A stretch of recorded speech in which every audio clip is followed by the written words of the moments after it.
Semáforo político na Rádio Observador, com a análise da Judite França e também da Raquel Abcacis.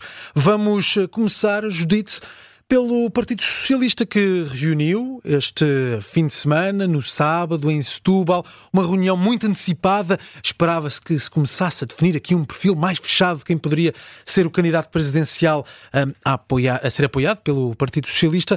O que tivemos foi um bocadinho o contrário, abrir um bocadinho a malha, dizer que não há calendário, que não há pressa e esticar aqui um bocadinho a lista de hipóteses a serem apoiadas. Qual é a pressa? Esta é ela, não é? E, portanto, como diria António José Seguro, qual é a pressa? Portanto, já perguntaste há pouco. Deixa-me só dizer que sim, Pedro Nuno Santos, na minha opinião, teve muita graça quando fez aquele momento no Parlamento de e o candidato a Presidente da República é, e sai de cena. Acho que podia ter começado por responder aos jornalistas, mas qual é a pressa? Ainda falta tanto tempo, qual é a pressa? Mas tu prometeste há pouco que tens as cores todas do semáforo para atribuir ao Partido Socialista. Tenho, sim senhor, porque depois da Comissão Nacional, onde o nome de Vitorino, qual Valdemoro, não foi referido, eu dou um vermelho para Vitorino, porque acho que está mais longe de ser candidato, dou um amarelo para Pedro Nuno Santos, porque, coitado, está ali entalado com o Martim Muniz, e dou verde a António José Seguro, porque saiu de mais reforçado desta reunião do que estava anteriormente, e ele já antes se sentia bastante reforçado, o próprio sente-se bastante reforçado. O que eu, por acaso, devo dizer... A vontade é uma coisa que vale muito. E eu acho que o facto de ter estado 10 anos afastado e ter saído da forma como saiu, imagino com a autoestima muito em baixo, pronto, agora está com a autoestima em alta, e eu diria que quem fez a campanha de 2015, das eleições de 2015, ouviu muita coisa, e ouve-se muita coisa na rua, como tu sabes, tu já fizeste muitas campanhas.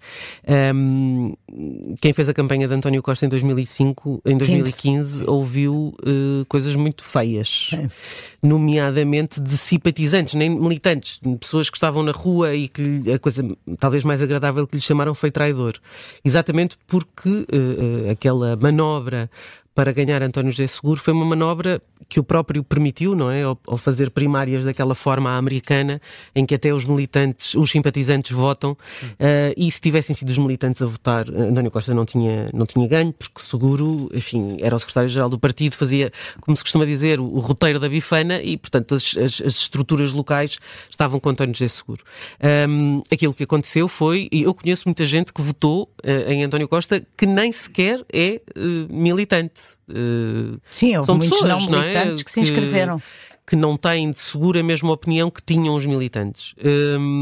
E, aliás, o qual foi a pressa foi sobre isto, não é? Eu diria que até pessoas de outras fações políticas tiveram interesse em votar nessas eleições. Claro que sim.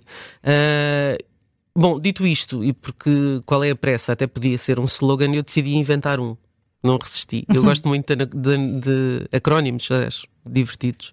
E inventei um ASAP, que é de António Seguro e de António e de Pedro, porque Pedro Nuno Santos está entre dois Antónios, como diria um Marco Paulo e um Toy, se juntassem havia dois Antónios, mas parece-me que o António de que o partido está a gostar mais neste momento é de António José Seguro. Não porque gostem mais de António José Seguro, enfim, tirando aqueles que são os seus apaniguados históricos e que estão órfãos há 10 anos, não é? Há 10 anos o pai partiu para comprar tabaco e nunca mais voltou, e portanto esses estavam órfãos, mas há uma série de dirigentes do Partido Socialista que sabem bem o que é que a casa gasta com António Vitorino. António Vitorino é agarrem-me, senão eu candidato-me, mas como o próprio disse uma vez, não há festa nem festança em que não apareça a Dona Constança, referindo-se a si próprio como o nome que era sempre encontrado para qualquer cargo. A verdade é que António Vitorino decidiu, fazer uma vida profissional, privada, com muito sucesso, e também decidiu estar fora de Portugal em instituições europeias e internacionais também com muito sucesso. E de facto, para quem tem esta mundividência, Portugal parece pequeno. Ou pode parecer, e pode parecer pequeno e é chato, não é? Porque depois há a campanha e depois há o escrutínio jornalístico que descobre uma CISA, que nem era uma CISA na altura, não é? Nem era uma coisa que ele tinha que pagar, que António Vitorino tinha que pagar.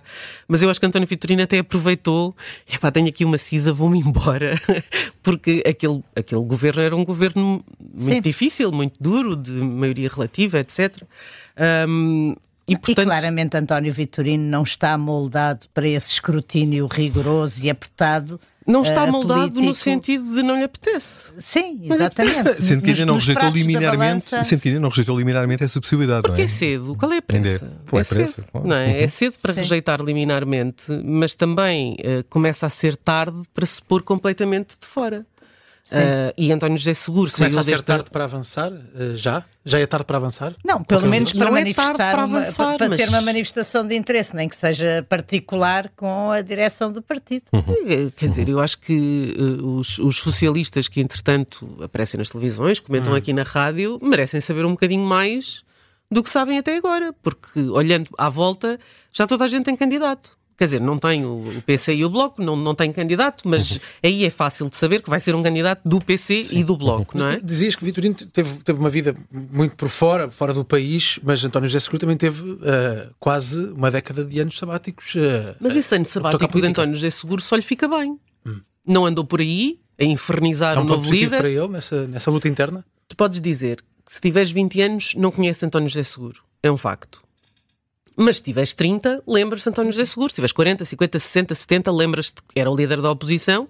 E foi um líder da oposição que eu acho curioso porque, de facto, passa-se de bestial a besta com muita facilidade. António José Seguro era um enfant terrible que aparecia nos comícios. Era um Pedro Nuno Santos. Antes de Pedro Nuno Santos havia António José Seguro. Aparecia no comício do José Sócrates, ali para, enfim, pôr as hostes todas anti-José Sócrates, que também é uma coisa que é currículo, não é? Ser anti-José Sócrates é currículo hoje em dia.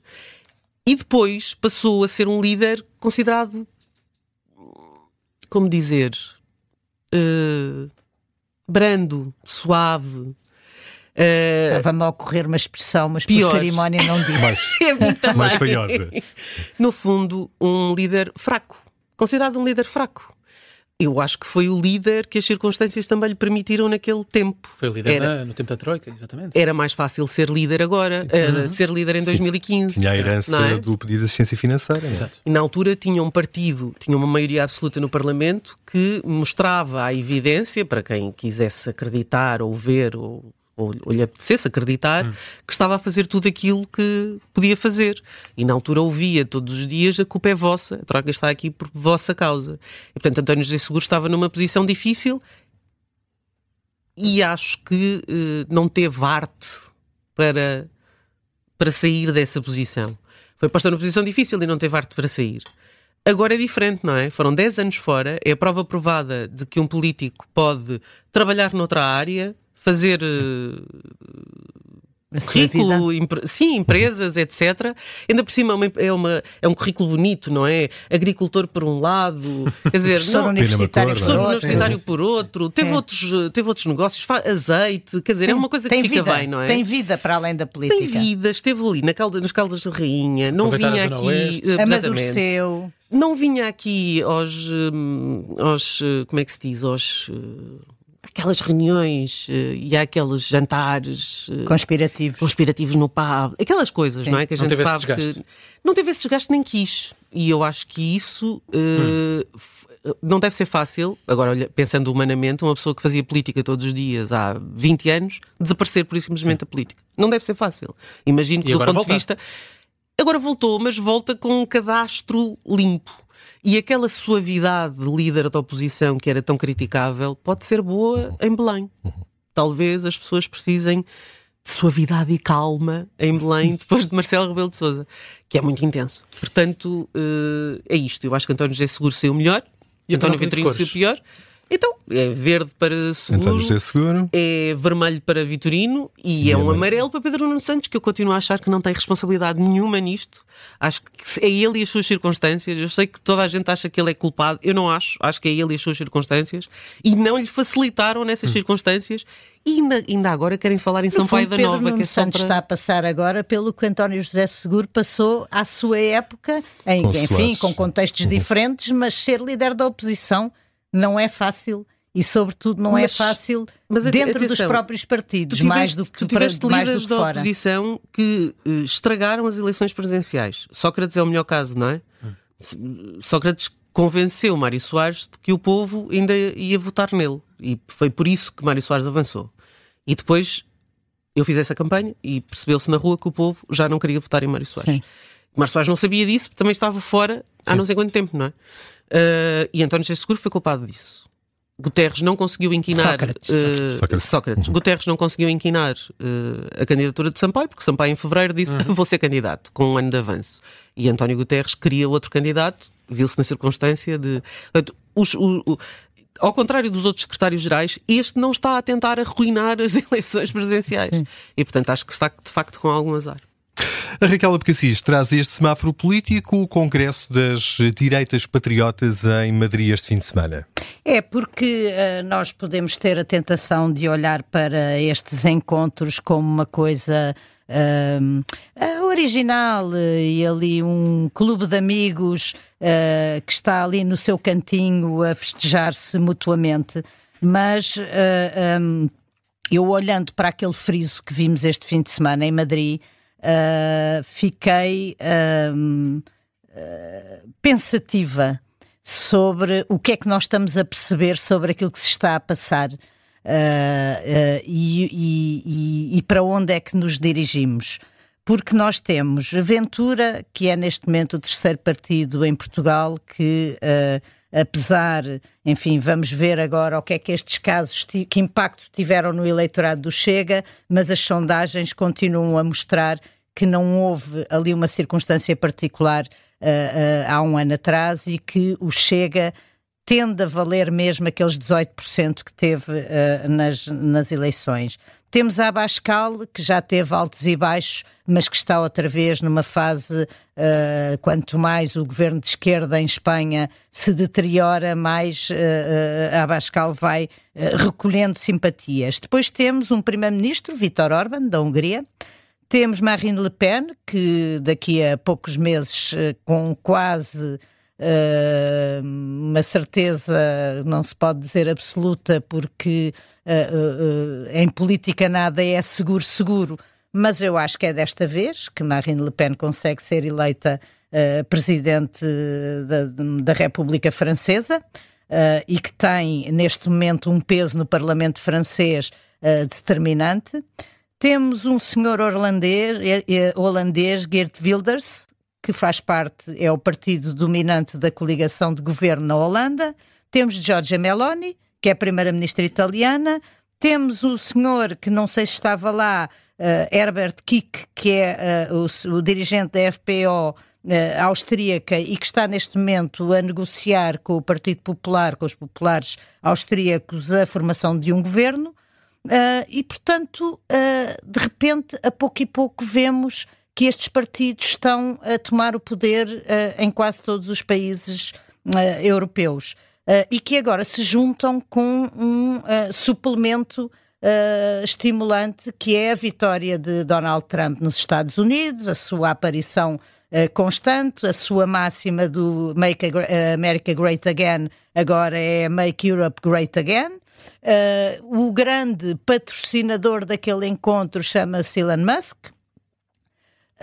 E eu acho que houve um livro que se escreveu antes da Primeira Guerra Mundial que se chama Os Sonâmbulos, e eu acho que nós de repente estamos todos um bocado sonâmbulos, e isso faz-me também referir aqui um artigo que hoje Marçal Grilo escreveu no Público, em que faz também uma reflexão sobre as mudanças políticas na Europa e aqui em Portugal, e, no fundo, interpela os partidos que têm estado no poder sobre a sua responsabilidade e sobre a forma como estão a reagir a este tipo de fenómenos um pouco por todos os países. E, no fundo, o que Marçal Grilo diz é, aqui em Portugal, por exemplo, PS e PSD, em vez de perceberem o fenómeno que está a acontecer e tentarem entender-se para resolver os principais problemas do país, não estão a fazer o contrário. E isso é o que leva as pessoas a quererem mudar o panorama político, independentemente das suas convicções. É, no fundo, verem a permanência de problemas que se eternizam por décadas, que não têm solução. Os partidos do costume, parece agora André Ventura a falar, mas os partidos do costume com as soluções do costume, que no fundo são não soluções, porque há uma dificuldade grande em resolver os principais problemas com que as pessoas se enfrentam, porque isso obriga a políticas que nem sempre são muito atrativas para o eleitorado, obriga a fazer rupturas, obriga a fazer reformas, e o facto de nada disso acontecer, um pouco por toda a Europa e aqui em Portugal também, está a levar a que estes partidos comecem a tomar o controlo um pouco por todo o continente. Eu estive a fazer umas contas, estes partidos têm 3 grupos parlamentares no Parlamento Europeu. Se por acaso se juntarem, que é uma ambição que vão tendo, embora haja alguns desentendimentos internos, estes 3 partidos somados somam 187 deputados no Parlamento Europeu. O PPE, que é o partido com mais deputados no Parlamento Europeu, tem 188.